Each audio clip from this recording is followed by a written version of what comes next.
Dans les ruelles sombres de l'Europe du XIVe siècle, où la lueur vacillante des torches peinait à percer les ténèbres entre les bâtisses à colombages, un voyageur solitaire faisait face à des menaces que nous pouvons à peine imaginer aujourd'hui. Aucune police ne patrouillait ces rues pavées, aucun numéro d'urgence ne pouvait appeler à l'aide. Lorsque le danger surgissait de l'ombre, une lame brillant dans la pénombre, la survie dépendait entièrement de l'habileté et de la préparation personnelle. Le monde médiéval exigeait que chacun, du chevalier au marchand, du prêtre au paysan, possède des connaissances qui pouvaient faire la différence entre la vie et la mort. La violence n'était pas une menace abstraite discutée dans les bulletins d'information, mais une réalité immédiate, qui pouvait éclater à tout moment. Dans cette vidéo, vous découvrirez 15 compétences de self-défense médiévale de génie, tirées directement de manuels de combat historiques, créés entre 1300 et 1600. Nous explorerons des techniques sophistiquées, préservées dans des manuscrits enluminés, connus sous le nom de Fechtbücher. Les livres de combat créés par des maîtres légendaires comme Fiore dei Liberi, Hans Talhofer et Johannes Lichtenauer. Vous apprendrez non seulement des tactiques de champ de bataille réservées aux chevaliers en armure, mais aussi des compétences de survie pratique que les gens du Moyen Âge de toutes les couches de la société devaient connaître. Des techniques de lutte à main nue, qui pouvaient vous sauver lorsque votre arme était perdue, aux principes psychologiques, qui contrôlaient le combat, avant même qu'un seul coup ne soit porté. Ces compétences révèlent une sophistication martiale qui remet en question tout ce que la culture populaire nous dit sur le Moyen Âge. Ce qui suit n'est pas de la fiction romanesque ou une chorégraphie hollywoodienne, mais des techniques historiquement exactes, vérifiées à partir de sources primaires et redécouvertes par la communauté moderne des arts martiaux historiques européens. Certaines restent étonnamment applicables aujourd'hui. D'autres révèlent l'ingéniosité remarquable de personnes s'adaptant à leur époque violente avec une science martiale systématique, technique et terriblement efficace. Avant que les combattants médiévaux n'apprennent à manier les épées, à brandir les masses d'armes ou à frapper des stocks avec des lances, ils maîtrisaient d'abord quelque chose de bien plus fondamental. La tradition allemande l'appelait Ringen, la lutte, ou l'empoignade, et chaque maître de combat crédible insistait sur le fait qu'elle constituait le fondement absolu de toutes les compétences de combat. Dans un instant, vous comprendrez pourquoi cette compétence apparemment simple apparaît dans pratiquement tous les manuels de combat médiévaux qui nous sont parvenus, aux côtés des techniques de combat armé. Le ringen n'était pas une lutte sportive soumise à des règles et des interdictions. Les combattants médiévaux distinguaient le ringen sportif pour les compétitions et le Kampfringen, la lutte de combat conçue pour la véritable self-défense et l'application sur le champ de bataille. Le Kampfringen ne retenait aucun coup. Ce système brutal incluait des coups de poing sur des cibles vulnérables, des clés articulaires dévastatrices conçues pour briser les os, des coups de genoux, des étranglements qui pouvaient rendre quelqu'un inconscient en quelques secondes, des coups de tête assénés avec une force choquante et des coups de pied soigneusement ciblés. Les techniques portaient des noms révélant leurs fonctions. Le Hackenringen décrivait des techniques de crochetage, utilisant les jambes pour déséquilibrer les adversaires.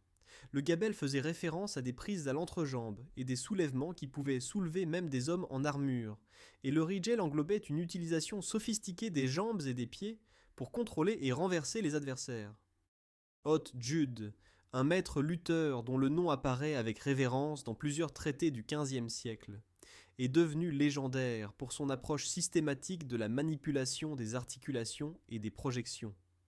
Les techniques qu'il enseignait, préservées par des maîtres ultérieurs comme Hans Talhofer et Peter von Danzig, formaient un système de combat à main nue, complet, qui s'intégrait parfaitement à l'entraînement aux armes.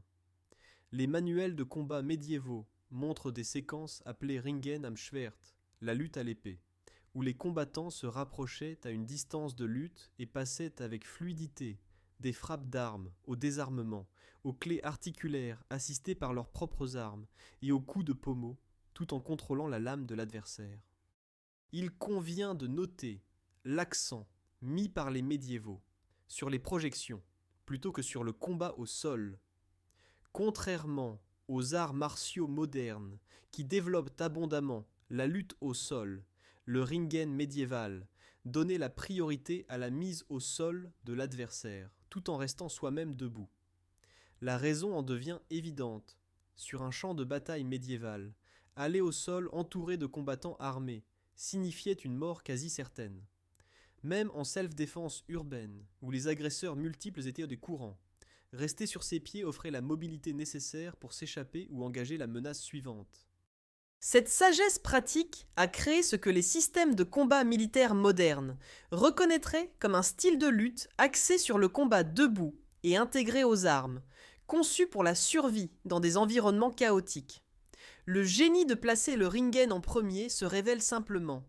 Les armes peuvent être perdues, brisées ou saisies. Quand l'acier fait défaut, la chair et la technique demeurent. Un combattant qui maîtrisait le ringen possédait des compétences transférables à chaque situation de combat, créant des schémas neuronaux pour lire l'équilibre de l'adversaire, exploiter l'effet de levier mécanique et maintenir son sang-froid en contact physique avec quelqu'un qui essaie de vous tuer. Imaginez qu'au Moyen-Âge, vous portiez la main à votre ceinture et que votre main se referme sur un outil que vous avez touché des dizaines de fois ce jour-là. Vous l'avez utilisé pour couper de la nourriture au repas, tailler une plume pour écrire, préparer du petit bois pour le feu et accomplir d'innombrables tâches quotidiennes.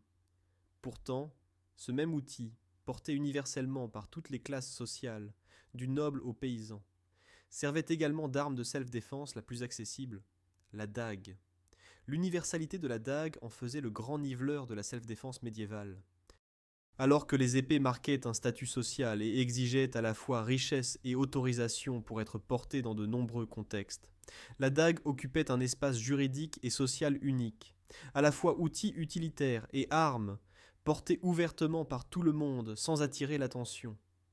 Dans les moments de violence soudaine, des bagarres de taverne éclatant sans avertissement, des voleurs surgissant de portes sombres, des disputes passant des mots au sang versé, la dague était déjà à portée de main, ne nécessitant aucun temps pour s'armer.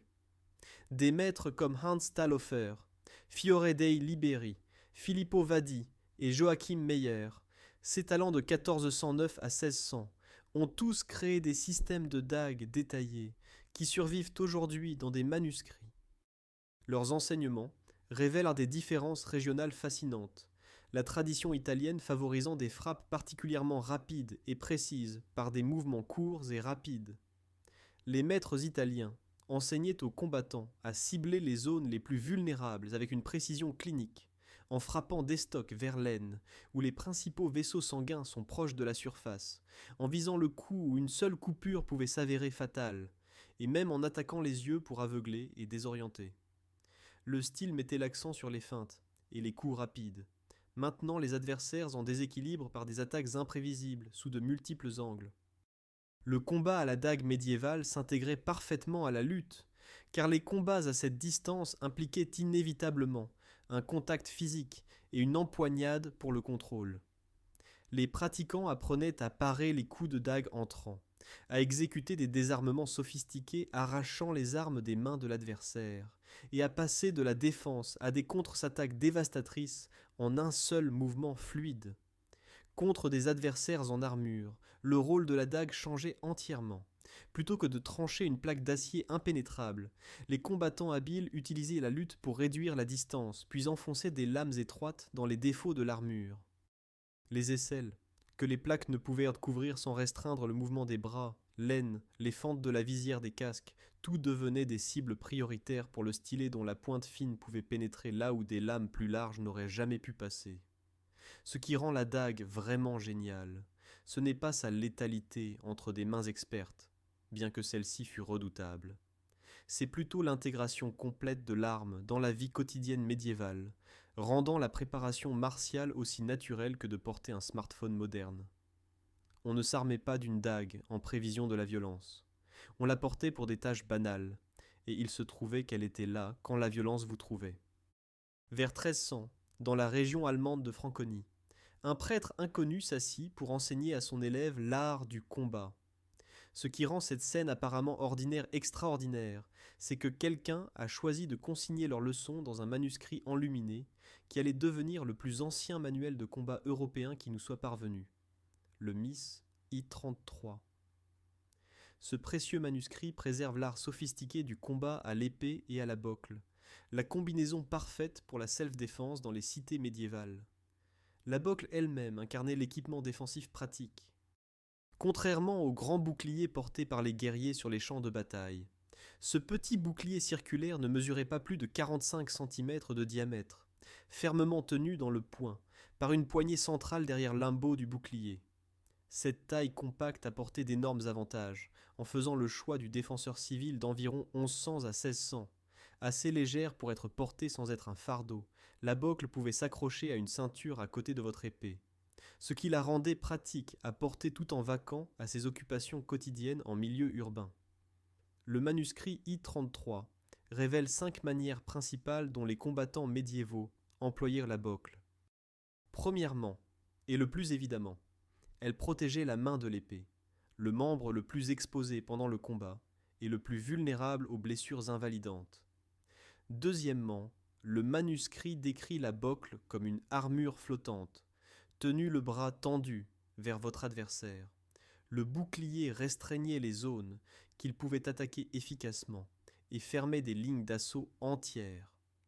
Troisièmement, le poids léger et le centre bombé de la bocle la rendaient exceptionnelle pour dévier les lames attaquantes plutôt que d'absorber leur plein impact. Quatrièmement, la bocle servait d'aveugleur, dissimulant la position de votre main d'épée à la vue de l'adversaire, l'empêchant de prédire si votre prochaine frappe viendrait d'en haut ou d'en bas, en taille ou en estoc. Cinquièmement, la bocle devenait un point de métal, à part entière, capable de délivrer des coups étourdissants en frappant avec la face plate ou en crochetant avec le bord. De nombreuses bocles avaient des bords aiguisés ou renforcés qui pouvaient fendre les crânes et briser les os. Enfin, une sixième utilisation apparaît dans les séquences. La bocle comme lieur, utilisée pour piéger et contrôler la main d'épée d'un adversaire, son arme, voire sa propre bocle contre son corps. Dans les échanges de lutte qui se développaient inévitablement en combat rapproché, la bocle fournissait un effet de levier pour contrôler les bras de l'adversaire, préparant des projections, des désarmements ou des coups de grâce. Un détail captive l'imagination encore aujourd'hui. La séquence finale met en scène une combattante nommée Walpurgis, démontrant des techniques contre le prêtre instructeur. Sa présence nous rappelle que la connaissance de la self-défense dans les cités médiévales n'était pas un territoire exclusivement masculin, lorsque la violence pouvait éclater n'importe où, n'importe qui pouvait avoir besoin de se défendre. Chaque bâtiment nécessite des fondations, et chaque système de combat médiéval commençait par les gardes, que les maîtres allemands appelaient Hütten ou Löger. Ce n'étaient pas des poses statiques que les gens modernes pourraient imaginer. Les gardes médiévales formèrent des positions dynamiques servant simultanément de posture défensive, de points de lancement offensif et de tromperie tactique. Les comprendre déverrouille toute la grammaire de l'escrime médiévale, en particulier la tradition raffinée de l'épée longue systématisée par Johannes Lichtenauer au XIVe siècle. Vient d'abord Aux, le bœuf, où vous tenez votre épée en hauteur avec la lame parallèle au sol et la pointe dirigée vers le visage ou la gorge de l'adversaire. Cette position menaçante contrôlait la ligne centrale, cet espace vertical crucial entre vous et votre adversaire où se produisaient la plupart des attaques et des défenses.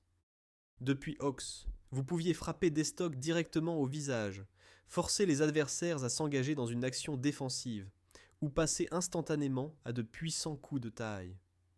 Ensuite, nous trouvons Pflug, la charrue, une garde principalement défensive contenant un énorme potentiel offensif. Couvrant les lignes d'attaque basses et moyennes, Pflug vous positionnez parfaitement pour parer les frappes entrantes, tout en menaçant simultanément de rapides contre-estoc. Le nom de la garde évoquait la charrue agricole, car le mouvement ascendant depuis cette position pouvait délivrer des coups de taille montant d'une puissance dévastatrice, venant de sous le champ de vision de l'adversaire. La troisième garde, Albert, le fou, incarnait la tromperie martiale médiévale à son apogée. Paraissant vulnérable et faible, invitant les adversaires à attaquer ce qui semblait être des ouvertures évidentes, Albert tendait en réalité des pièges. Lorsque les adversaires s'engageaient à frapper une faiblesse apparente, vous pouviez exécuter de rapides contre-attaques en lançant des estocs ou des coups de taille montants qui les surprenaient en pleine frappe, alors qu'ils ne pouvaient pas se défendre correctement. La garde exigeait une confiance et un timing suprême pour être employée efficacement. Enfin, Vomtag ou Vomdak, depuis le toit, positionnez votre épée haut, au-dessus de votre épaule ou de votre tête, armée pour de puissantes frappes descendantes. Cette garde promettait la violence. Quiconque la voyait comprenait qu'une attaque arrivait. Mais elle servait aussi des fonctions défensives, vous permettant de rencontrer et de dévier les frappes de ligne haute tout en maintenant la menace de coups descendants écrasants. Ce qui rend ces gardes géniales, s'étend au-delà des applications tactiques individuelles. Les maîtres médiévaux enseignaient que les gardes formaient le début, le milieu et la fin de toutes les actions. Vous commenciez dans une garde, passiez par d'autres gardes pendant le flux du combat, et terminiez les techniques dans des gardes, prêts à continuer le combat. Les gardes n'étaient pas des destinations, mais des points de passage dans un mouvement constant, des transitions fluides mêlant défense et attaque en des ensembles homogènes. Dans le poème mnémonique qui a préservé les enseignements de Johannes Lichtenauer, le Zettel, appris par cœur par des générations d'élèves, certaines lignes revêtèrent une importance si profonde qu'elles définissaient des philosophies entières de combat. Parmi les plus cruciales apparaît cette déclaration. Avant et après, ces deux choses sont de toute habileté la source. Vor, avant, décrit l'initiative, le principe offensif d'agir en premier. Celui qui frappe le premier contrôle le tempo de l'engagement, force les adversaires à répondre plutôt qu'à exécuter leur propre plan, et s'empare de l'avantage psychologique qui vient de l'agression. Le système de Lichtenauer mettait l'accent sur l'attaque comme première priorité chaque fois que possible. Ce n'était pas une violence aveugle, mais une agression calculée, comprenant que dans les combats entre adversaires de compétences égales, celui qui dicte le rythme et le timing l'emporte généralement.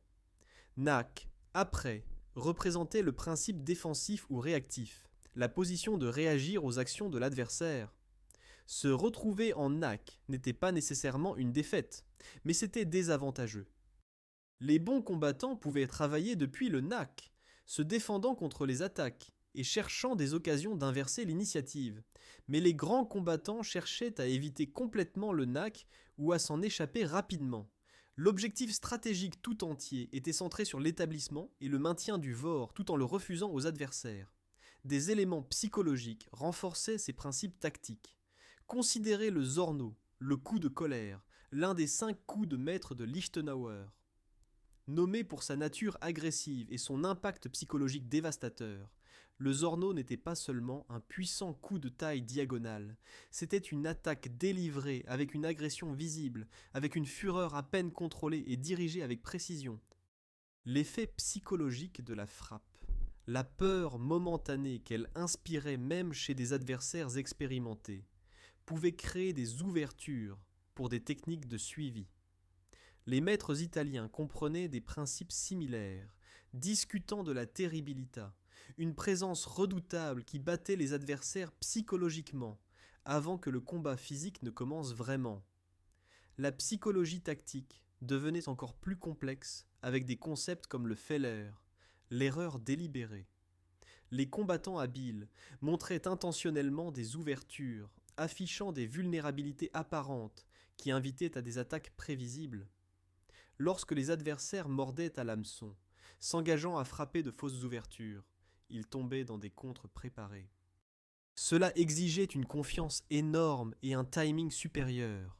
Il fallait une certitude absolue dans sa capacité à se défendre et à contrer l'attaque que l'on invitait. Tous ces éléments psychologiques et tactiques servaient l'objectif fondamental de contrôler le Vor et d'éviter le Nak. L'initiative dans le combat médiéval ne consistait pas seulement à savoir qui frappait le premier. Il s'agissait de contrôler le tempo mental et physique de l'engagement tout entier, forçant les adversaires à danser sur votre rythme plutôt que sur le leur.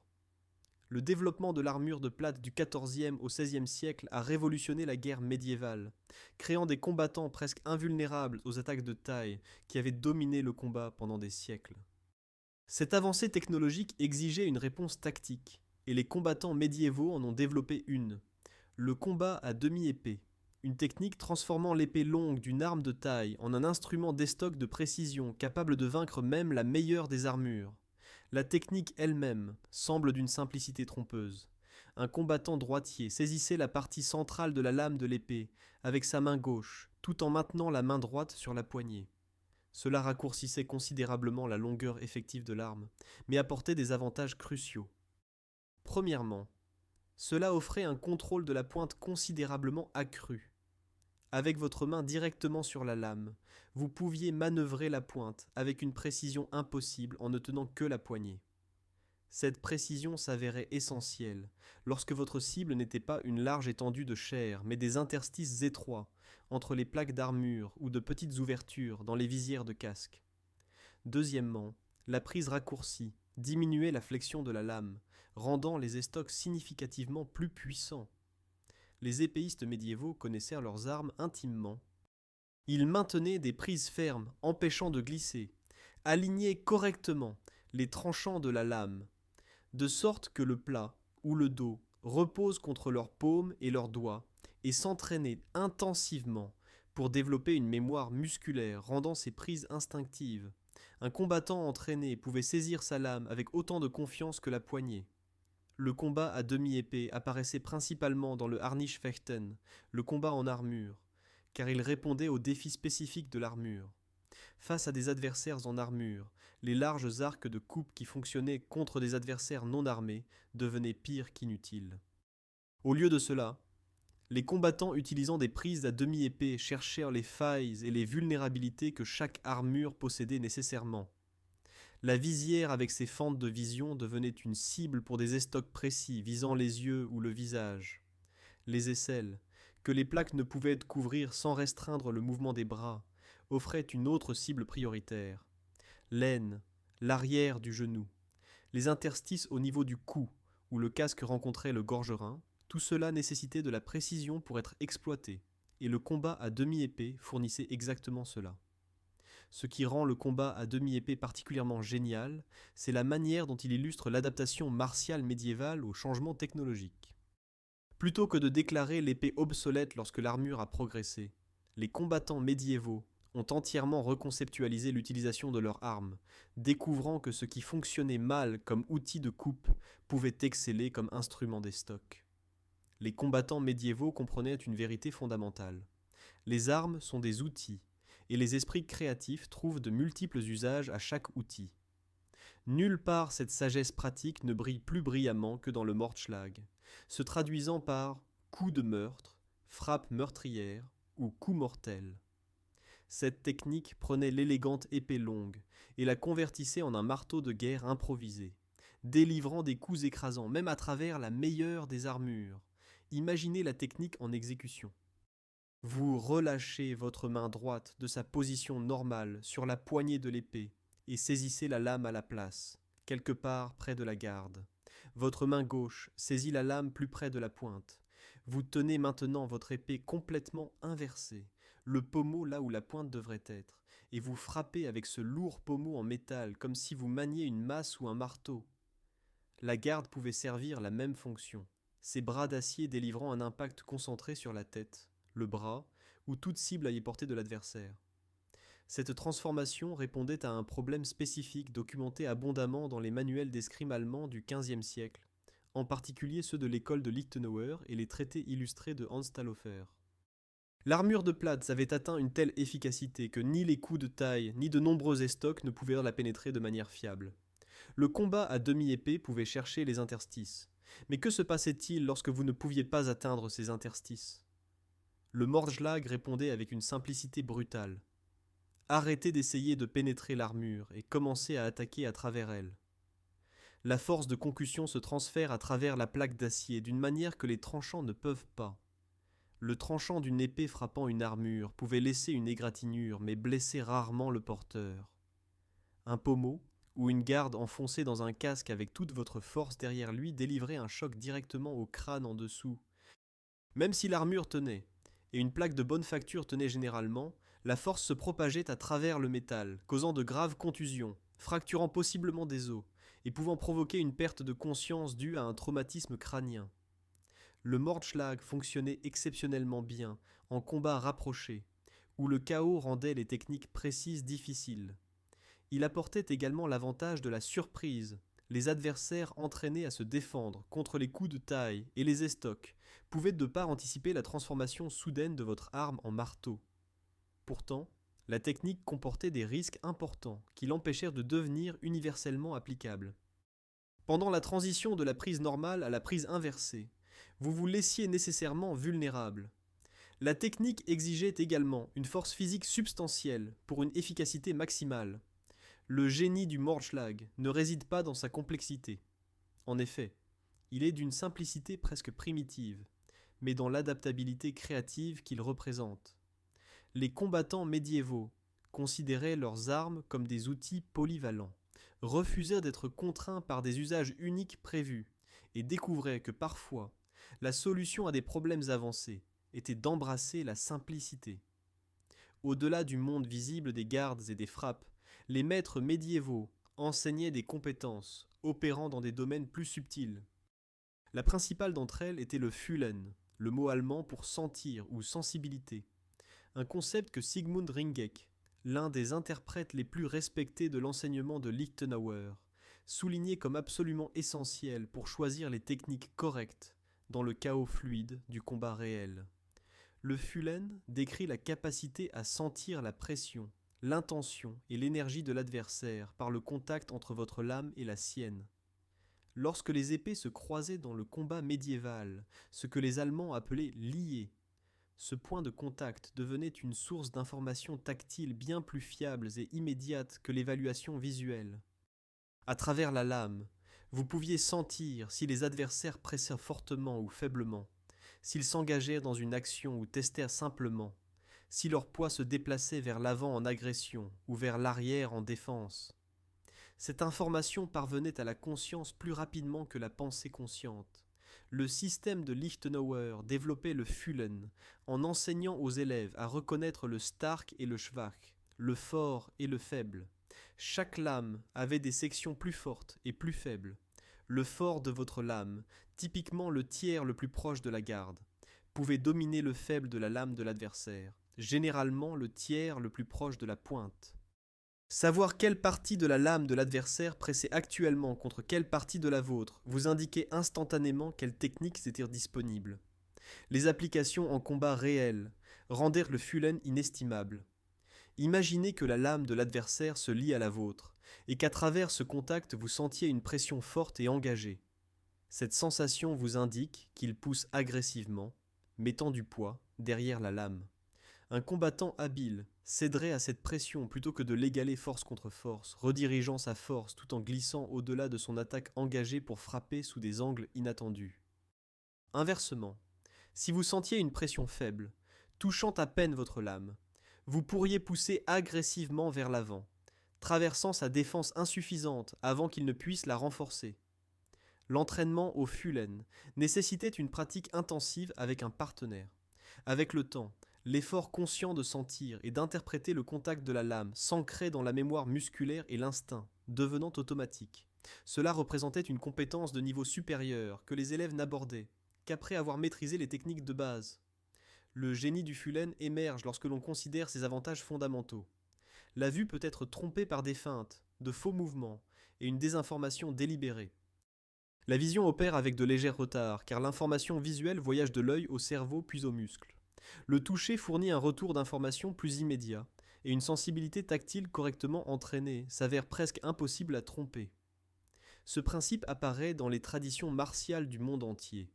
Le pousse-main du tai chi, les exercices de sensibilité des arts martiaux philippins, le Shi Sao du Wing Chun, tous développant la même compétence fondamentale que les maîtres européens médiévaux ont systématisé sous le nom de Fühlen. Le maître italien Achille Marozzo, écrivant dans son Opera Nova de 1536, a identifié la distance, misura ou mesure, comme la distance la plus utile, nécessaire et suffisante par rapport à l'ennemi pour exécuter une action d'escrime. Ce concept d'une simplicité trompeuse contenait en lui toute une dimension de complexité tactique, déterminant l'issue du combat aussi sûrement que n'importe quelle technique d'épée ou de lance. Le véritable génie de Marozzo est apparu dans l'outil d'entraînement qu'il a créé, le Segno. Ce dispositif permettait aux élèves de comprendre visuellement l'interaction complexe de la distance, de l'angle et du tempo, d'une manière que l'explication verbale seule ne pouvait pas atteindre. Le Segno enseignait un jeu de jambes dynamique intégré à la mesure, montrant aux élèves comment se déplacer efficacement pour entrer à portée de frappe, délivrer des attaques et se retirer en sécurité, avant que les adversaires ne puissent contre-attaquer. Les maîtres médiévaux reconnaissaient plusieurs mesures distinctes. D'abord venait la hors-mesure, une distance de sécurité où les attaques de l'adversaire ne pouvaient pas vous atteindre sans qu'il fasse des pas supplémentaires en avant. La hors-mesure offrait la sécurité mais vous empêchait d'attaquer efficacement. Ensuite venait la mesure optimale, où vous pouviez attaquer les adversaires, mais seulement en avançant, en faisant un pas ou une fente pour combler l'écart. Cette distance créait une tension dynamique, les deux combattants ajustant perpétuellement la distance, cherchant des occasions d'entrer et de frapper tout en empêchant les adversaires de faire de même. La plus dangereuse était la mesure rapprochée, ce que Marozzo appelait Giuoco stretto. Ici, la distance s'était réduite au point où les deux combattants pouvaient frapper sans faire de pas, où les attaques venaient rapidement de mouvements minimaux, où seul le timing et la technique séparèrent la vie de la mort.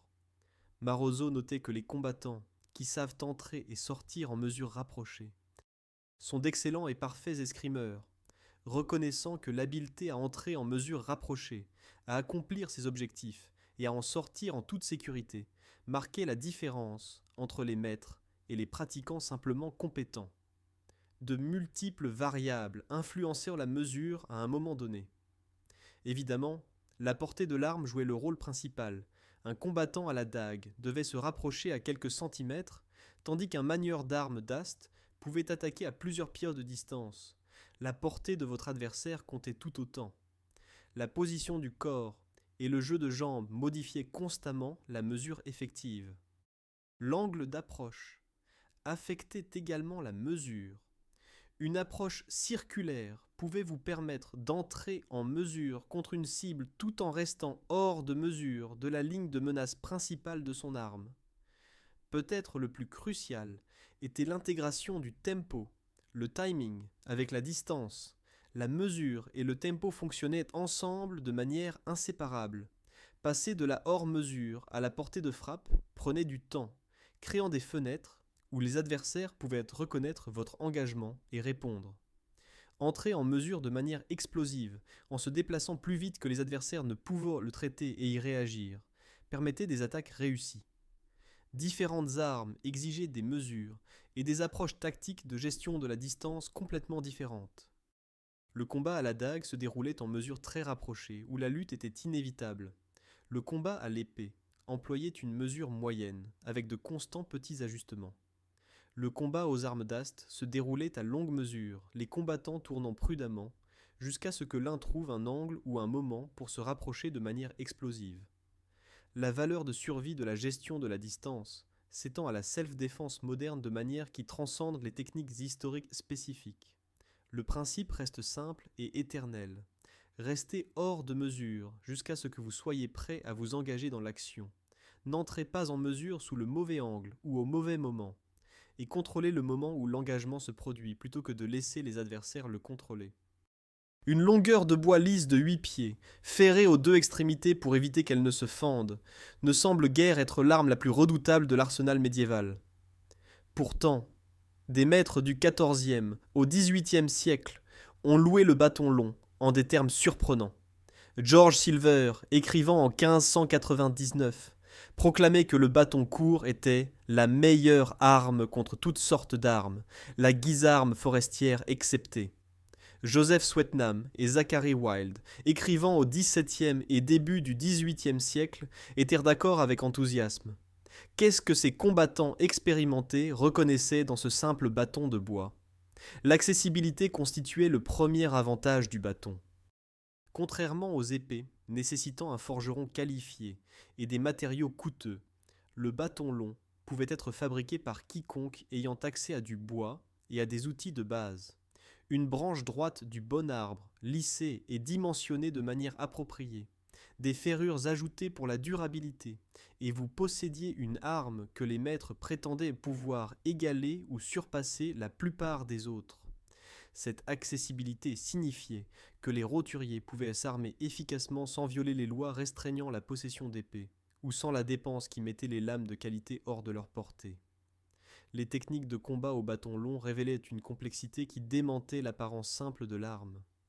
Les coups pouvaient être portés vers le bas, directement au-dessus de la tête ou en biais, en utilisant le poids et la longueur du bâton pour un impact dévastateur.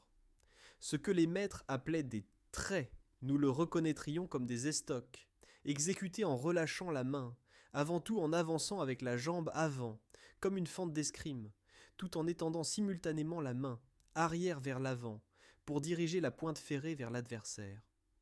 Le bois lisse permettait aux mains de glisser rapidement le long de la hampe, permettant des ajustements rapides de la prise pour changer la longueur effective de l'arme ou mettre l'autre extrémité en jeu. Fior de Liberi, le célèbre maître italien, déclarait que la maîtrise du bâton était obligatoire pour les chevaliers et les hommes d'armes, car elle formait la base de toutes les armes d'Ast. Les principes appris avec le bâton, en gestion de la distance, timing, utilisation des deux extrémités, combinaison de frappe et d'estoc, se transféraient directement à la lance, à la hallebarde, à la hache d'armes et à toutes les autres armes de cette famille. Cette valeur pédagogique signifiait que l'entraînement, avec le simple bâton de bois, préparait les combattants à des armes plus complexes. Les avantages tactiques rendaient le bâton redoutable entre des mains habiles. La portée dépassait celle de la plupart des épées, permettant aux combattants au bâton de maintenir les adversaires armés à distance tout en faisant pleuvoir les coups hors de leur portée de réponse. Les extrémités ferrées pouvaient délivrer des impacts écrasants capables de briser les os et de fendre les crânes même à travers les casques. La longueur du bâton permettait aux combattants de frapper sous des angles inattendus, en portant des attaques par-dessus ou par-dessous la défense de l'adversaire. Socialement, le bâton occupait une position unique. Les voyageurs portaient légitimement des bâtons de marche, ne soulevant aucune suspicion de la part des autorités. Une épée vous marquait comme un guerrier ou un noble, invitant possiblement à la confrontation. Un bâton paraissait innocent, un outil pratique pour marcher sur des routes difficiles, mais entre des mains entraînées, il devenait terriblement efficace. Cette combinaison d'accessibilité légale, d'utilité pratique pour le voyage et d'efficacité réelle au combat faisait du bâton long l'arme du peuple. Le développement de l'armure de plate complète du XIVe au XVIe siècle a créé des guerriers, qui étaient des forteresses mobiles, presque imperméables aux armes qui avaient dominé les siècles précédents. Un harnois d'acier trempé bien ajusté pouvait détourner les coups d'épée, dévier les flèches et absorber des impacts qui auraient tué des combattants non armés. Pourtant, l'armure ne pouvait jamais atteindre une protection parfaite sans sacrifier la mobilité qui rendait le combat possible.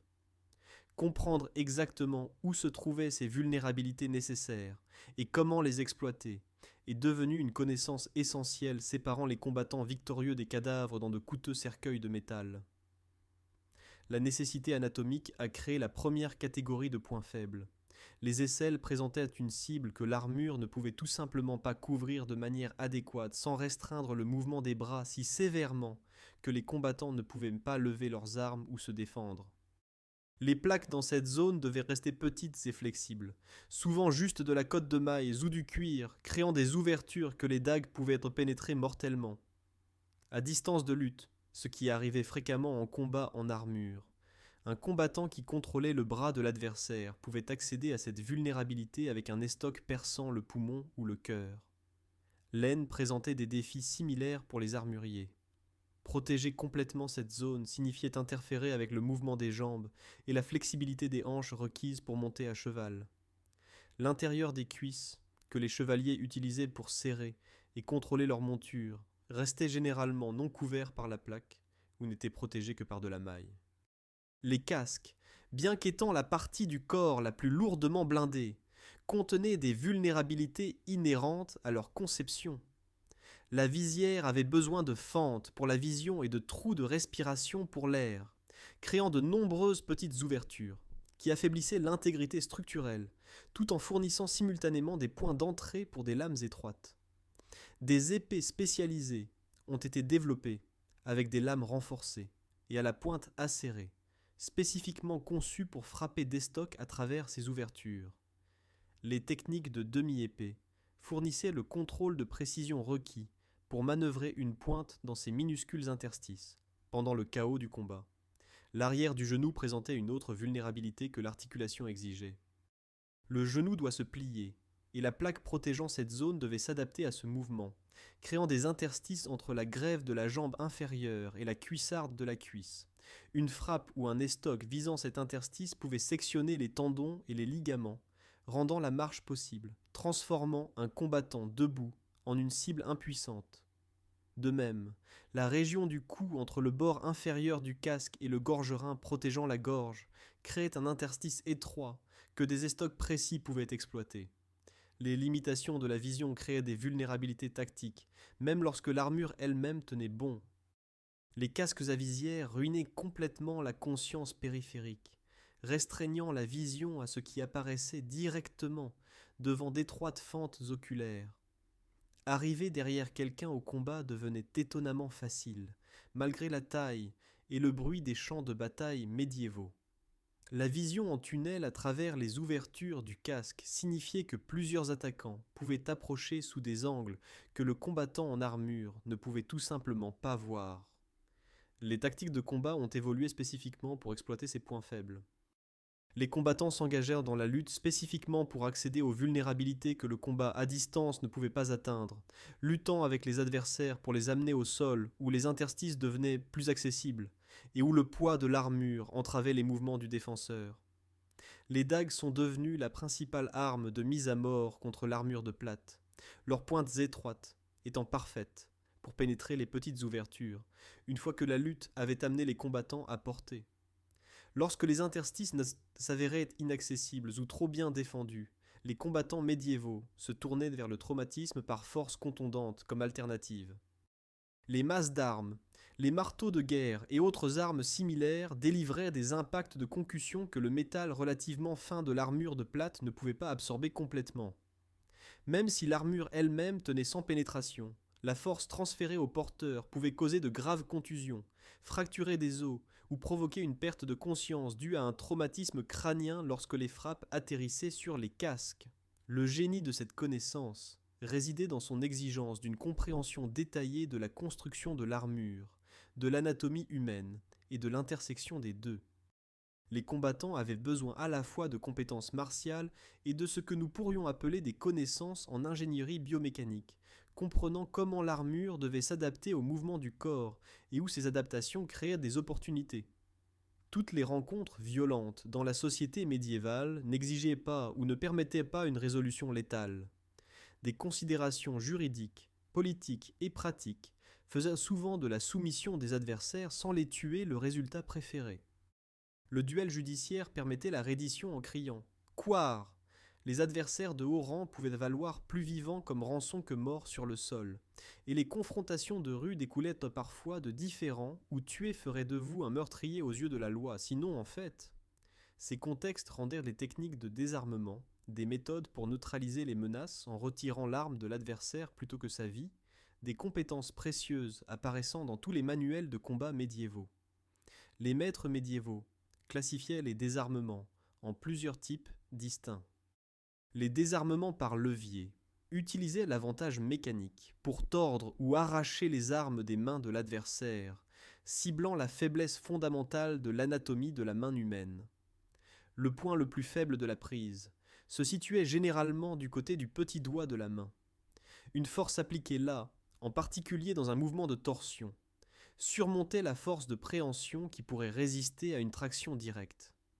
Les désarmements par frappe adoptaient une approche plus directe, délivrant des coups ciblés aux mains, aux doigts ou à l'arme elle-même, au point où la prise de l'adversaire était momentanément vulnérable.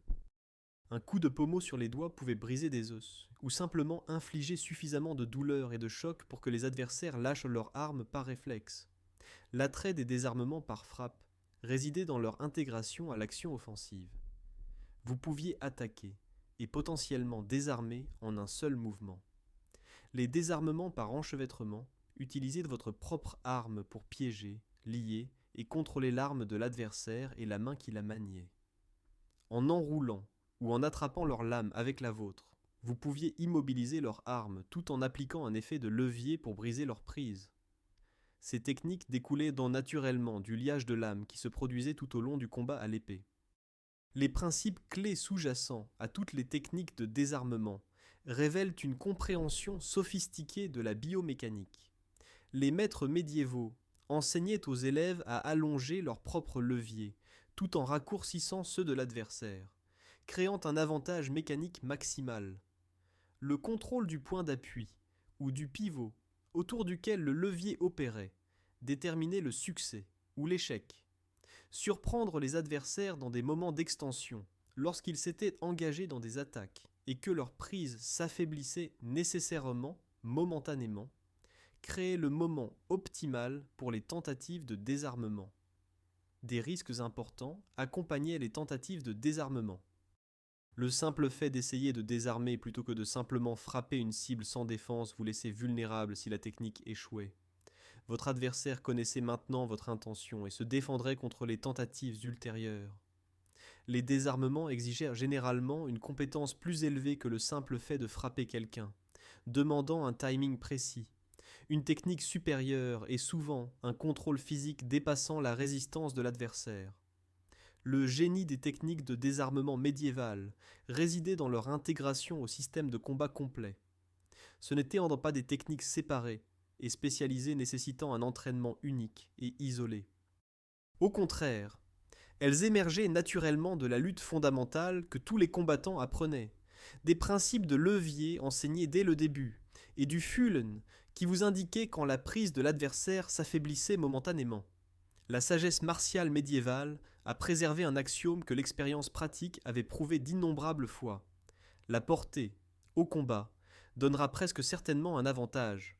Une arme plus longue vous permettait de frapper les adversaires avant qu'ils ne puissent vous frapper, de contrôler la distance et le tempo, d'attaquer depuis des positions où les adversaires ne pouvaient pas répondre efficacement. Cette vérité fondamentale a rendu les armes d'Ast des armes définies par leur portée étendue, dominantes sur les champs de bataille médiévaux et remarquablement efficaces en combat personnel lorsqu'elles étaient bodymaniées par des combattants entraînés. La hache d'armes représentait l'extrémité aristocratique du combat aux armes d'Ast, une arme favorisée par les chevaliers, et les hommes d'armes dans des contextes allant des duels judiciaires au combat sur le champ de bataille. Malgré son nom suggérant une simple hache sur un manche, la hache d'armes incarnait une complexité raffinée. Le combat avec cette arme découlait directement des techniques de combat au bâton long, appliquant les mêmes principes fondamentaux d'utilisation des deux extrémités, de combinaison de frappe et d'estoc, et d'emploi de la hampe pour bloquer et contrôler. Le combat à la hache d'armes exigeait la force de tout le corps, et les deux mains travaillant en coordination, maniant l'arme dans des gardes hautes et basses qui étaient parallèles aux positions de l'épée longue. Les combattants utilisaient non seulement la tête de hache, mais aussi la pointe supérieure et la pointe inférieure pour les attaques d'estoc, la hampe pour bloquer et contrôler l'arme de l'adversaire, et la lame de la hache à des fins, allant au-delà du simple hachage. Cette lame pouvait faire trébucher les adversaires, crocheter et désarmer les armes, bloquer les frappes entrantes et délivrer des attaques de taille dévastatrice. De nombreux traités des XVe et XVIe siècles détaillant les techniques de la hache d'armes nous sont parvenus, documentant un système de combat aussi sophistiqué que n'importe quelle tradition de combat à l'épée. La hallebarde, plus largement distribuée à travers les classes sociales que la hache d'armes, combinait essentiellement trois armes en un seul instrument. La pointe de lance au sommet permettait des attaques d'estoc qui pouvaient percer les armures ou maintenir les adversaires à distance, particulièrement efficaces contre la cavalerie. La lame de hache fournissait des attaques de coupe d'une puissance redoutable. Des récits contemporains confirmaient que des coups uniques, portés par des bras forts, pouvaient fendre les meilleurs casques et boucliers et pouvaient littéralement couper en deux des hommes non armés. Le crochet à l'arrière de la lame de hache servait à de multiples fins tactiques, tirant et agrippant les adversaires, particulièrement efficace contre les cavaliers, car le crochet pouvait attraper les cavaliers, ou les armures et faire tomber les chevaliers de leur monture, fonctionnant comme un ouvre-boîte lorsqu'il était inséré dans les interstices entre les plaques d'armure. L'importance stratégique des armes d'Ast transcendait le combat individuel. Les formations d'infanterie armées d'armes d'ast pouvaient vaincre les charges de cavalerie qui auraient écrasé des fantassins moins préparés, la portée étendue décourageant les chevaux de se rapprocher, et la puissance dévastatrice menaçant à la fois la monture et le cavalier. Des formations serrées d'infanterie maniant des armes d'ast présentaient des fronts presque imprenables que même les chevaliers lourdement armés respectaient. Le développement de l'entraînement et des techniques contredisait l'hypothèse selon laquelle les armes d'ast étaient de simples armes de force. Bien que la puissance physique aidât certainement, l'effet de levier et la technique importaient plus que la force brute. La base du bâton long enseignait aux combattants à utiliser tout leur corps, un jeu de jambes approprié et l'avantage mécanique, plutôt que de compter uniquement sur la force des bras. Les deux extrémités des armes d'ast restaient fonctionnelles au combat. Vous pouviez frapper avec la tête, puis inverser immédiatement l'arme et frapper avec le talon, obligeant les adversaires à se défendre constamment contre des attaques venant de directions inattendues.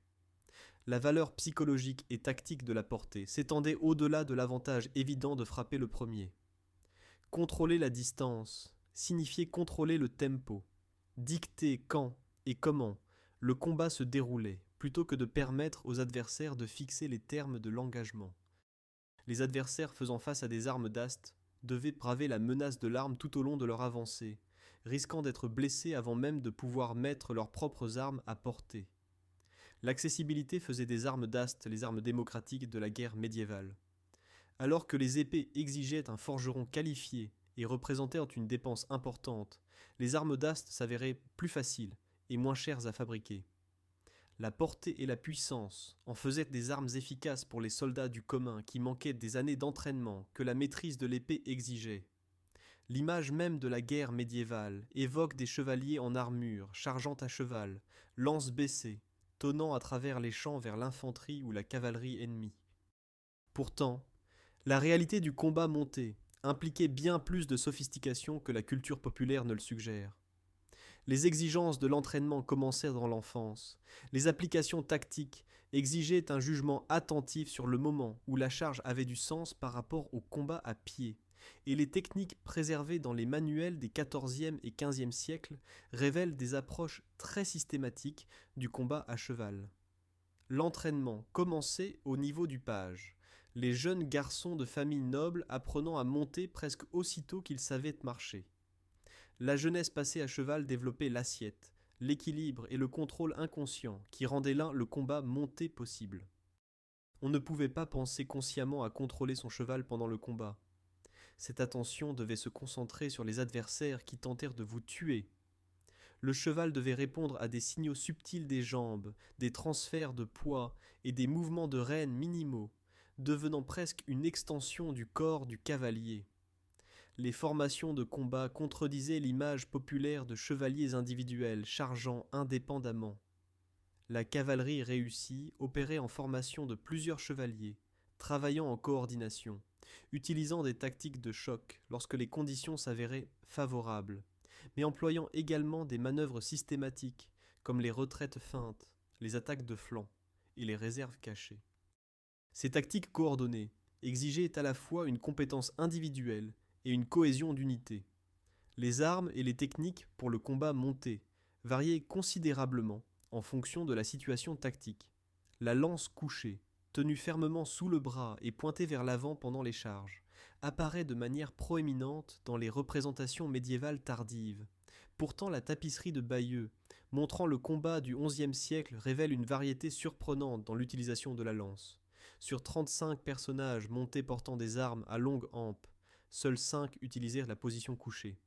Les autres frappaient d'estoc par en dessous, maniaient les lances par-dessus la tête, ou se préparaient à les lancer comme des javelots. Les techniques d'épée adaptées à l'usage monté mettaient l'accent sur les frappes descendantes sur l'infanterie, profitant de la différence de hauteur qui mettait les têtes et les épaules des adversaires à portée facile, tout en rendant leur contre-attaque plus difficile. La lutte montée pourrait sembler impossible jusqu'à ce que l'on réalise à quel point le combat de cavalerie pouvait devenir rapproché. Les chevaliers luttant à cheval, tentant de tirer les adversaires de leur monture, tout en se défendant contre des tentatives identiques. Les limitations stratégiques empêchaient la cavalerie de dominer tous les champs de bataille. Les charges ne s'avéraient efficaces que dans des conditions favorables. Un terrain approprié, des formations ennemies qui pouvaient être brisées, un timing qui surprenait les adversaires. Lorsque l'infanterie ennemie maniait des armes d'ast et combattait en formation serrée, les charges de cavalerie entraînaient de lourdes pertes. Par conséquent, de nombreuses batailles ont vu des chevaliers choisir de combattre à pied, reconnaissant que la situation tactique ne favorisait pas le combat monté. Les manœuvres tactiques ajoutaient une autre couche de sophistication. Les attaques de bluff voyèrent des formations de cavalerie charger vers l'infanterie ennemie mais se détourner avant l'impact, tentant d'inciter des fantassins individuels à rompre les rangs et à poursuivre, puis faisant volte-face pour écraser les troupes dispersées séparées de la protection de leur formation. Les retraites feintes attiraient des formations ennemies hors de leur position, menaient les poursuivants dans des embuscades ou épuisaient simplement les adversaires en poursuivant des forces qui refusaient de tenir et de combattre. Des facteurs de vulnérabilité équilibraient les avantages de la cavalerie. Les chevaux eux-mêmes présentèrent de grandes cibles que les flèches, les carreaux d'arbalète et les armes d'ast pouvaient facilement atteindre. Tuer ou blesser gravement le cheval neutralisait même le chevalier le plus habile, le transformant de troupes de choc mobiles en combattant à pied, portant une armure qui entravait ses mouvements. Le génie de la maîtrise du combat monté résidait dans sa synthèse de deux ensembles de compétences distincts en une seule capacité intégrée. Les combattants devaient maîtriser l'équitation au point qu'elle devienne automatique, ne nécessitant aucune attention consciente. Simultanément, ils avaient besoin de compétences martiales applicables depuis la plateforme instable et mobile du dos d'un cheval. Dans toute l'Europe médiévale, jusqu'à ce que la pratique disparaisse finalement au XVIe siècle, la confrontation violente ne servait pas seulement de rupture de l'ordre légal, mais aussi d'institutions juridiques formelles elles-mêmes. Le duel judiciaire fournissait une méthode pour régler les accusations, lorsqu'il n'existait aucun témoin pour témoigner, et qu'aucune confession ne pouvait être obtenue. Deux parties se battaient en combat singulier, et le vainqueur était proclamé être dans son droit, non par jugement humain, mais par volonté divine. La croyance que Dieu accorderait la victoire à la partie innocente sous-tendait tout le système. Le cadre juridique positionnait le duel judiciaire comme un moyen formel et sanctionné de tester un serment. Le droit médiéval reconnaissait que lorsque deux parties prêtèrent des serments contradictoires, au moins l'une devait avoir commis un parjure. Comme les juges humains ne pouvaient pas savoir avec certitude qui mentait, ils pouvaient faire appel au jugement de Dieu, croyant que le Seigneur renforcerait le bras et protégerait la vie de la partie véridique, tout en laissant le menteur tomber. Cela représentait une alternative au procès par jury, dans des contextes où les procès par jury n'existaient pas encore, ou où les preuves s'avéraient insuffisantes pour un jugement humain. Le manuscrit de Hans Talhofer de 1459 documentait cette infraction grave justifiant le duel judiciaire. Meurtre, trahison, hérésie, désertion de son seigneur, emprisonnement qui faisait probablement référence à l'enlèvement, parjure ou fraude, et viol. Ces crimes graves, menaçant l'ordre social ou les droits individuels de la manière la plus fondamentale, méritaient d'être résolus par cette procédure juridique des plus sérieuses. Les armes employées dans le duel judiciaire contredisaient l'imagerie populaire de chevaliers se battant en duel avec des épées longues. Au lieu de cela, les combattants utilisaient généralement des bacoulis cornutis, de courtes massues, qui pouvaient être à pointe de corne, bien qu'elles consistassent souvent simplement en bâtons de bois, associés à des bocles de petits boucliers. Des variantes régionales existaient. Talhofer a documenté la pratique souabe utilisant l'épée et le bouclier, tandis que la tradition franconienne préférait la masse et le bouclier. La règle de la soumission intégrait la clémence dans le système. Un combattant pouvait se rendre à tout moment en criant « Quare !», reconnaissant sa défaite sans que sa mort ne soit requise. Les archives historiques indiquent que la grande majorité des cas de duel judiciaire se terminaient par une soumission plutôt que par la mort, suggérant que la fonction du combat impliquait de démontrer la supériorité et la faveur divine plutôt que de nécessairement tuer l'adversaire. Les champions offraient une solution pour ceux qui ne pouvaient pas combattre personnellement. Les femmes, les jeunes, les personnes âgées, les malades, les estropiés, Le clergé et les juifs pouvaient tous employer des champions, des combattants professionnels engagés pour les représenter au combat. Hans Talhofer lui-même gagnait une partie de sa vie en entraînant des gens pour le duel judiciaire, à la fois ceux qui combattraient impersonnellement et ceux qui serviraient de champions. La réalité de ces combats ne correspondait à aucune des images romantiques et propres que les gens modernes pourraient imaginer. Les récits historiques décrivent des luttes brutales et désespérées, où la survie l'emportait sur l'honneur ou la technique. Dans un cas documenté, un combattant nommé Hermann a abattu le cheval de son adversaire Guy, spécifiquement pour amener le combat au sol, forçant un combat à pied où différentes tactiques s'appliquaient. Les combattants se battaient jusqu'à ce que l'épuisement physique rende la poursuite impossible, jetant parfois leurs boucliers pour s'engager dans une lutte au corps à corps lorsqu'ils devenaient trop fatigués pour manier efficacement leurs armes. Classifier le duel judiciaire comme une compétence peut sembler étrange jusqu'à ce que l'on reconnaisse les techniques distinctes, les régimes d'entraînement et la base de connaissances qu'il exigeait. Combattre dans des contextes judiciaires différait du combat sur le champ de bataille. Armes différentes, règles différentes, objectifs différents, pression psychologique différente. Les combattants s'entraînaient spécifiquement pour ce contexte, apprenant des techniques optimisées pour les armes approuvées et les conditions formelles des duels judiciaires. La connaissance des règles et des procédures légales importait autant que la compétence martiale. La pression psychologique d'enjeux de vie ou de mort, avec des dimensions juridiques, sociales et religieuses, ajoutait un poids au-delà du combat sur le champ de bataille. La croyance que Dieu jugerait par le combat signifiait que la défaite prouvait non seulement une inadéquation physique, mais aussi une condamnation divine de votre cause. Ce fardeau psychologique pèserait même sur le combattant le plus habile. La signification historique du duel judiciaire éclaire l'intersection des cultures juridiques et martiales médiévales. Le droit de se défendre physiquement n'était pas séparé des droits légaux. Il constituait un droit légal en soi, une méthode formellement reconnue de poursuite de la justice. Votre entraînement au combat avait de réelles conséquences juridiques et sociales, déterminant potentiellement des litiges de propriété, des accusations criminelles, des questions d'honneur et de réputation.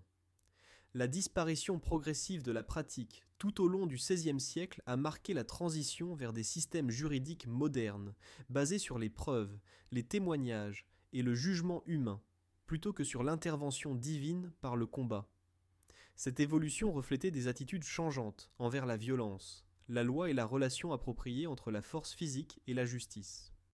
Ces 15 compétences, tirées de manuels de combat historiques, créés entre 1300 et 1600, révèlent une sophistication martiale qui remet en question toutes les suppositions modernes sur le Moyen Âge, comme une ère grossière et primitive. Les techniques systématiques préservées dans les Fechtbücher, ces manuscrits enluminés créés par des maîtres comme Fiore dei Liberi, Hans Talhofer et Johannes Lichtenauer, documentent des arts martiaux aussi raffinés, techniques et sophistiqués que tous ceux développés dans les siècles ultérieurs. Les combattants médiévaux ne frappaient pas et ne tailladaient pas sans réfléchir. Ils étudiaient la distance et le timing avec une précision géométrique, intégraient la guerre psychologique à la technique physique, s'adaptèrent de manière créative aux changements technologiques, comme l'armure avancée, et synthétisaient les connaissances de multiples domaines, en des systèmes de combat complets. La communauté moderne des arts martiaux, historiques européens, mérite d'être créditée pour la redécouverte et la reconstruction de ces systèmes de combat. Pendant des siècles, ces manuscrits ont pris la poussière dans les musées et les collections privées, leurs techniques oubliées à mesure que le combat évoluait et que le port de l'épée par les civils disparaissait. À partir de la fin du XXe siècle, des pratiquants dévoués ont commencé le travail minutieux d'interprétation des instructions médiévales, de test des techniques et de reconstruction des traditions vivantes que les manuscrits préservaient sous forme figée. En regardant en arrière d'un point de vue moderne, la pertinence de ces compétences médiévales s'avère surprenante. De nombreux principes fondamentaux apparaissent dans les arts martiaux du monde entier, suggérant des vérités universelles sur le combat humain. Le contrôle de l'initiative, enseigné dans l'Europe médiévale sous le nom de Vor und Nach, apparaît dans la doctrine tactique moderne sur la prise et le maintien de l'offensive. La gestion de la distance, systématisée par les maîtres italiens de la Renaissance sous le nom de misura, reste fondamentale en boxe, en escrime et dans tous les arts de combat où la portée compte. L'entraînement à la sensibilité, le fulen médiéval, s'est développé indépendamment dans de multiples traditions asiatiques, comme le pousse-main, le shisao et des exercices similaires. La lutte, le ringen médiéval, forme la base des arts martiaux mixtes modernes et des systèmes de combat militaires. Ce ne sont pas des parallèles fortuits, ce sont des humains, découvrant les mêmes solutions efficaces aux mêmes problèmes fondamentaux du combat. La continuité historique relie directement les arts martiaux médiévaux aux pratiques modernes. La lutte médiévale a évolué vers le catch et a influencé les styles de lutte olympique modernes. Les techniques de bâton long ont influencé le combat au bâton et à la matraque enseignée aux forces de l'ordre et au personnel militaire. L'escrime médiéval a survécu sous une forme modifiée en tant qu'escrime moderne, bien que l'escrime sportive olympique ait considérablement divergé de son ancêtre létal. La sagesse pratique intégrée dans ces compétences transcende leur contexte historique spécifique. L'adaptabilité aux technologies changeantes. Comment les combattants médiévaux ont répondu à l'armure de plate en développant le combat à demi-épée, le Mordschlag et le ciblage de précision des points faibles, illustre la résolution créative de problèmes sous pression. Les guerriers médiévaux ont refusé d'abandonner des armes efficaces lorsque les circonstances ont changé, découvrant au contraire de nouvelles applications et techniques qui ont restauré leur efficacité. Ce n'étaient pas seulement des techniques de combat préservées dans des manuscrits poussiéreux. C'étaient des compétences de survie dont les gens avaient un besoin dans la vie quotidienne médiévale. La violence imprégnait la société médiévale d'une manière que les gens modernes, dans des nations stables et développées, peuvent à peine comprendre. Les forces de l'ordre telles que nous les connaissons n'existaient pas. On ne pouvait pas composer un numéro d'urgence en cas de menace. La défense personnelle était une responsabilité personnelle, rendant l'entraînement martial aussi essentiel pour la survie que l'alphabétisation moderne. L'intégration dans la vie quotidienne rendait la self-défense médiévale naturelle plutôt qu'exceptionnelle. Les voyageurs portaient donc légitimement des bâtons pour marcher, ne créant aucune suspicion tout en fournissant des armes efficaces. Tout le monde portait des dagues pour manger et pour l'utilité, rendant la réponse armée aux menaces immédiates. L'entraînement martial commençait dans l'enfance dans le cadre de l'éducation noble normale. En regardant cela avec les yeux d'aujourd'hui, nous reconnaissons à la fois la sophistication de la culture martiale médiévale et le privilège de vivre dans des sociétés où de telles compétences ne sont pas des nécessités de survie pour la plupart des gens. Les gens modernes, dans les nations stables, peuvent vivre des vies entières sans avoir besoin de se battre physiquement pour leur survie, peuvent faire confiance au système juridique et aux forces de l'ordre pour faire face à la plupart des menaces, peuvent marcher dans les rues, avec une confiance raisonnable que la violence n'éclatera pas soudainement. Cela représente un progrès social énorme. Les leçons restent pertinentes, même lorsque les techniques spécifiques ne le sont pas. La préparation aux défis, l'adaptation lorsque les circonstances changent, le développement de compétences complètes plutôt que spécialisées, l'intégration des dimensions mentales et physiques, le maintien de la précision technique sous pression. Ces principes s'étendent bien au-delà du combat médiéval dans la vie moderne.